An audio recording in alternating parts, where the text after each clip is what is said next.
powers that be in Charlestown are angry, and they are sick and tired of this because pirates have been there before. So this time, Edward teaches Blackbeard, he leaves with his entourage. By the time he's got Queen Anne's Revenge, he's got the ship,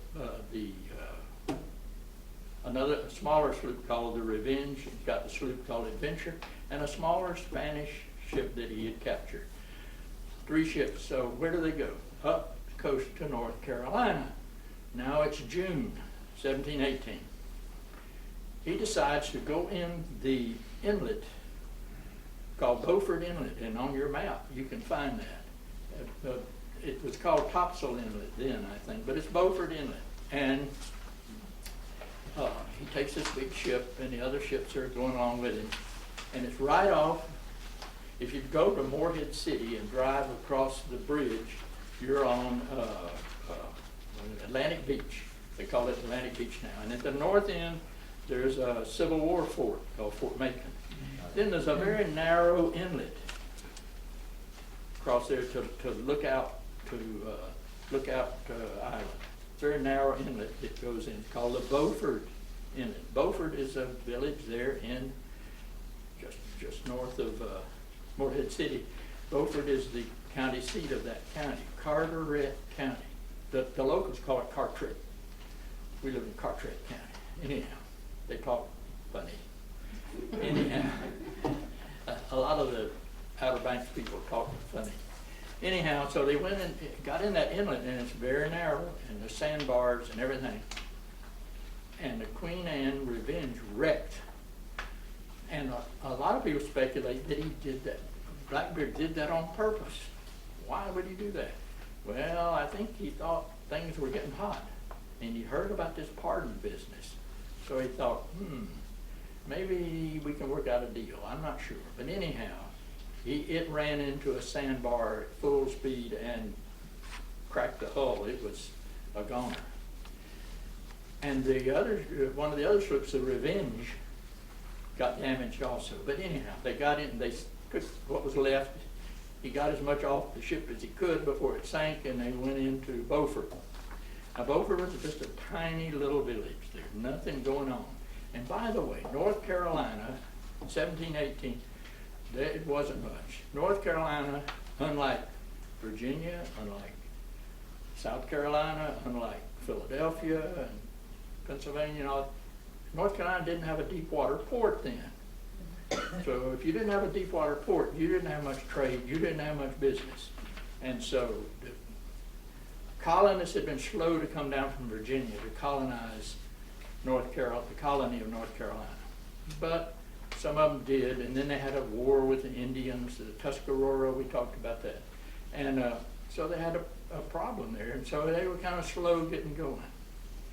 There was the governor of the colony of North Carolina was a man named Eden, Charles E-E-D-E-N. Anyhow, back to Beaufort. So here we are. The pirates are there at Beaufort, and there's 250 of them off those ships. Well, Beaufort wasn't big enough for that. So here's what Blackbeard did. Very devious. He said to Mr. Bonnet, the one that he'd been keeping in his cabin there, he said, you know what, they got this pardon business, and why don't you go up to what is now the capital of North Carolina, take some of your men with you, go up there, it's about 50 miles, take a boat, small boat, and go up there to this town called Bath, B-A-T-H. And it was not named that because that's what pirates needed. It was Bath, but they probably did. It was named for the Earl of Bath or something in England. Anyhow, so to get there, you go up Pamlico Sound, you can see that on your map, and then you go up Pamlico River and then up a creek, and sloops could make that trip if they had one, up there to Bath, and that's where he told them, you will find Governor Eden there. So Bonnet did that. He took 20 of his men or something like that, and he went up the coast and left Blackbeard down there and the other men. And while he was gone, Blackbeard did a bad thing. He took 25 or so of his favorite men, and he put everything that they had on his boats on the Adventure and sailed away up to Ocracoke Island. And, you know, left all these men there at Beaufort. Well, about a week or 10 days later, Bonnet came back. He had seen Governor Eden, and he had gotten his pardon, and the men were pardoned, and everything was great. He gets back, and where's his ship? And where's Blackbeard? And all this stuff is gone. It's at Ocracoke. So Bonnet was mad. You know, he'd been cheated, he thought, and the men were mad, and, you know. So what Bonnet did was he took some of the men with him, and he got on that smaller ship, and they said, we're going to Ocracoke and get even. And so they sailed up there. Blackbeard wasn't at Ocracoke. Blackbeard had now taken his sloop up, and he'd gone to Bath. Once he learned that there were pardons available, he thought he would get one. So that's what he did, once he found out that he could get away with it. So he was in Bath. So what happened with Bonnet? Well, what happened was his crew says, oh, you know what, we might as well sail out and see what we can do. That Blackbeard took all our stuff, our money and everything. Let's go out and see. And so Bonnet said, well, maybe we can go and get a privateer's license. Maybe they've started that again. But the crew didn't pay attention to him, and they started stopping ships and stealing, doing the pirate business. Ended up down the coast of North Carolina to where Cape Fear River comes out. It's a big port now, but then it was difficult to get into because of the sandbars. So they go down there to the Cape Fear River to Southport, it's called today. And while they were there working on their ships, guess what happened to them? The governor of South Carolina decided he was going to do something about these pirates, so he fitted out a couple of ships, and they go sailing up the coast, probably looking for Blackbeard, but instead they go into the Cape Fear River. They were looking in every nook and cranny, and there was Bonnet and his men.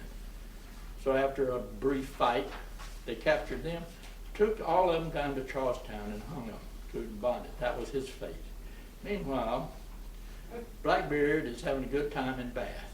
Now, the story is that he married a 16-year-old, lived in a house there, and just was doing just fine, and said he had a child. I've seen that about, the child was born later, but there was a child. But none of that is provable, and there's no record of him getting married or anything. But anyhow, he was there at Bath, and he was doing, when he and his men liked it there, and they were having a good time drinking and this kind of thing. The population of Bath at that time was Quakers and French Huguenots. French Huguenots were Protestant French that came over, and I don't think they were too happy with the pirates' behavior, but anyhow, that's the way it was. So, then Blackbeard spent time kind of went to Ocracoke, you know, and they'd hang out there, and some other pirates would come in, and they would have a party on the beach, and they would drink. You know, they called it a banyan. You ever hear of a banyan tree? Mm-hmm. A banyan tree. I don't know why they called it that. There's some banyan trees in Florida I've seen, very spectacular. The new roots come down from the branches or something. It's an odd looking thing. Anyhow, they would have parties on the beach until the liquor ran out, you know, and then they back and forth to Bath, and became kind of friends with the governor, sort of. Along about now, this is June, July, August. This is going on. September. Finally, about October, they kind of got the itch a little bit. You know, why don't we go for a sail? So they took the Adventure out and over toward Bermuda. Now, Bermuda is about right in line with North Carolina. So they went over to Bermuda, and guess what? There was 2 French merchant ships, and one of them was loaded with sugar and cocoa. And so they stopped that ship, got all the sugar and all the cocoa, and put the French seamen on their second ship And I don't know what they did with the French ship, whether they brought it back or sold it or what. Anyhow, they go back to Bath with a shipload of sugar and cocoa, worth a lot of money. And they gave some to Governor Eden and his assistant, you know. And he paid him a little bit, I think, but not too much. But anyhow, he liked that, getting all that expensive sugar and everything. So that's what was going on all the way down through October. Oh, and by the way, the French ship, he told the governor and told everybody, that ship was just floating out there in the middle of the ocean with nobody aboard.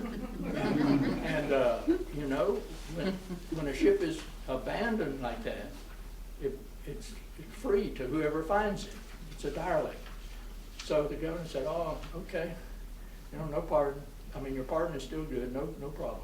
So that's what went on with that French ship. So Blackbeard was still, you know, doing his thing. Now, meanwhile, up in Virginia, the capital was Williamsburg, and the governor was a man named Alexander Spotswood. And Spotswood was angry. He did not like, excuse me, he did not like Blackbeard getting away. Excuse me, didn't like Blackbeard getting away with all that. He heard things. In fact, a pirate that had been on Blackbeard's ship earlier had wandered up to Williamsburg, and they caught him, put him in jail, and he confessed that who he was, and he told the governor all about Blackbeard, what was going on down there in North Carolina. So told Spotswood. So Spotswood was unhappy. He was unhappy with Governor Eden down in North Carolina.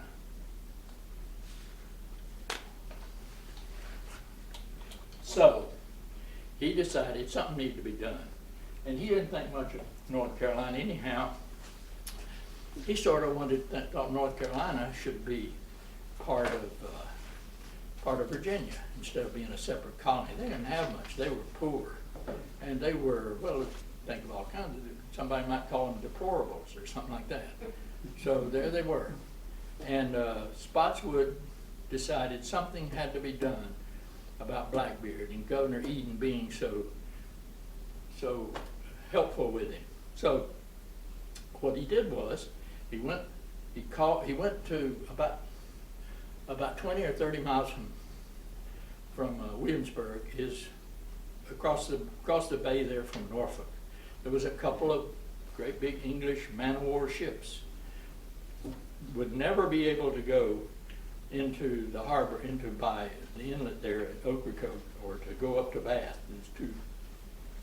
Took too much water. So he goes to those captains and he says, what can we do? We need to go down there.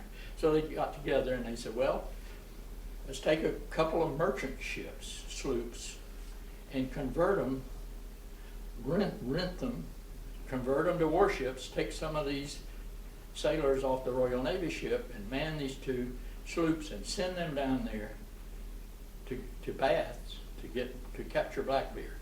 So they thought, well, okay, that's an idea. And also, they took 200 men, half sailors and half Virginia militia, and they crossed the James River and marched down toward Bath. So they were invading North Carolina in effect. That was illegal. He had no power in North Carolina, but he didn't care. So they put sailors on these two rented merchant ships there near Norfolk. And they didn't put any cannons on them because they thought, well, they're just going to sail up to Bath and get off the ships and march into town and capture him. So they don't need cannons. So they have pistols and muskets and knives and something called grenades, which I read about. And a grenade was a round piece of steel with a hole in it, and inside that hole was lots of little shot, like musket balls and pieces of glass or pieces of metal or whatever, and they put a wick on it, and powder, of course, gunpowder. They would light the wick and throw it, terrible damage. Anyhow, they had those. So they sailed out from Virginia. And there were two ships. One of them that was named Jane, and the other one was named Ranger. Jane and Ranger. And they put in charge a Lieutenant Maynard. I don't know if that street's named for him or not. I doubt it, seriously. But anyhow, Maynard. And he was in charge of both ships, but he was on the Jane. So they sailed south, down the coast. It took 4 days. Remember, they're going against the current. And they sailed south, and they met ships on the way, and they would get close to them and yell over, you know, do you know where Blackbeard is? And then one ship said, yeah, we just left Bath. He is at Ocracoke. He's not at Bath, no, he's out at Ocracoke on the ship, the Adventure. And where at Ocracoke? Well, this ship is anchored around on the backside of the island. So they knew that they were in for a battle. So what they did, it took 4 days to come down there. Then it was November the 21st when they, just at dark, when they got there. And they could see in the fading light the mast, the top of the mast of Blackbeard's ship over on the other side of the island. If you look at that picture of the island, you can see, I put an X where his ship was. And so they anchored off the coast there, right at the inlet, and spent the night there, the two ships. Then at first light, they came in.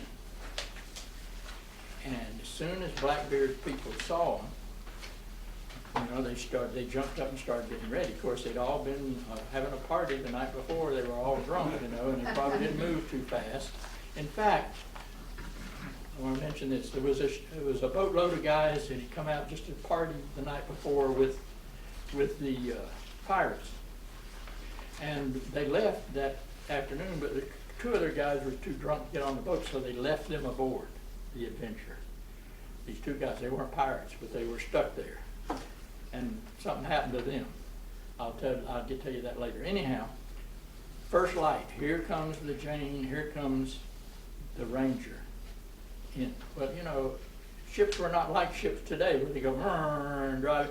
You know, depending on where the sun is and the current and everything, they're making their way. They did have one thing though. Smaller ships had what they call sweeps, big long handle oars, and the men, some men on this side and some men on this side, and they would work that to try to steer the ship in the direction they wanted. Lots of sandbars, and it'd be easy to go aground there. So, but anyhow, they came around the corner, and the pirates saw them. Well, the good thing about the pirates, they kept their cannons loaded. They kept them loaded. And this time they were loaded with what they call grape shot. They were steel balls, like musket balls, and they would pack them into the cannon and pack, you know, the stuff like stuffing behind them, you know, like that, and the powder, and they put it in so they'd be ready to go. So as soon as the Navy ships got close enough, they put up their flag and they see the Union Jack flying, and they knew that they were in trouble. But Blackbeard's men fired when they got close enough, and it just killed almost everybody that was on both Royal Navy ships. But Maynard had done something unusual. Most of his crew, he told them to stay below until I tell you to come up. So they weren't up on the deck, so they weren't killed or wounded like 6 or 7 were. On the Ranger, the captain in charge and his second in command were both killed when those shots were fired on the second ship. So they were kind of adrift. What do we do now? They didn't have anybody in command. So for a while they were no help at all. But anyhow, the Jane kept coming, and Lieutenant Maynard is up on the deck. He may have been wounded, but he's up on the deck giving orders. And so they get alongside, and Blackbeard's and his men, they look and they don't see anybody. You know, they thought, oh, we got it made now. So what they did, they used their hooks, grappling hooks, tossed them over, and then they could pull up alongside, and they jumped over onto the Jane and rushed. And of course, Blackbeard, he went straight for Lieutenant Maynard. And halfway across the deck, here come all these sailors up from below with pistols and muskets and swords, and they're making they're making use of them, and the pirates were getting the worst of it. But Blackbeard goes for Maynard, and Blackbeard has been shot, he's wounded, but he goes for him, and he's having the upper hand until some of Maynard was wounded. Blackbeard wounded him across the hand. But then some of the English sailors jumped in with their swords, and they ganged up on Blackbeard. And so that was almost the end, but I'm going to read you an account.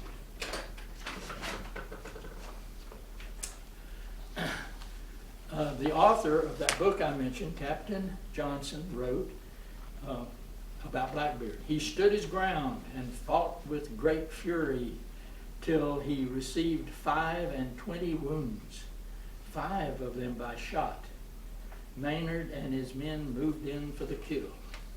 But the newspaper, the Boston News letter was more descriptive, claiming that one of Maynard's men, being a Highlander, engaged Teach with his broadsword, who gave Teach a cut in his neck, Teach saying, "Well done, lad," and the Highlander answered, "If it not be well done, I'll do it better." Now, of course, newspapers like to exaggerate, don't they? With that, he gave him a second stroke, which cut off his head, laying it on his shoulder. The larger-than-life pirate, Edward Teach, had finally met his match. And as their leader fell, the fight went out of the surviving pirates, and they surrendered. So, there they were, there at Ocracoke. They took Lieutenant Maynard, had his wound all bandaged up, and they gathered together and the wounded and tried to fix them up. And they took all the dead ashore there at Ocracoke and buried them and ashore, and then sailed with their ships to Bath. And they got to Bath, and there was the army, the 200 men that had marched down from Williamsburg. And they sort of tried to arrest Governor Eden, and he would have none of it. You've invaded this colony, you can't do that. And so they left and they went back. But before he left Ocracoke, Lieutenant Maynard had his men finished cutting off the head of Blackbeard, and they hung his head from the bowsprit. That's that post that comes out in front of the ship. They hung his head from the bowsprit of the Jane, and that was there when they sailed to Bath. And when they left Bath and they sailed back up to Virginia and to Williamsburg, they don't sail to Williamsburg, it's 8 miles away, to Jamestown. They sailed back to Jamestown with Blackbeard's head still hanging, and he came back to a hero's welcome. So, over time, Eden still was angry about Eden, but he didn't get away with any. He was trying to get him in trouble too, but it didn't work. So, that's what happened. Now, what happened next? Well, it was the stuff of legends for all these years, what happened, and all kinds of wild stories. In 1996, a salvage group from Boca Raton, Florida, was up there looking for a certain Spanish ship that had wrecked off the coast there somewhere. And they didn't find a Spanish ship, but what they did find was the Queen Anne's Revenge. And there it was in that inlet, that Beaufort Inlet there. And of course, by this time it was in deep water, the sandbars had shifted and everything. So they weren't sure it was the right ship. And they were breaking up guns, and then they found out they had experts. Some of these guns were French, some of them were British, some of them were Dutch. It was whatever he captured, and so they thought,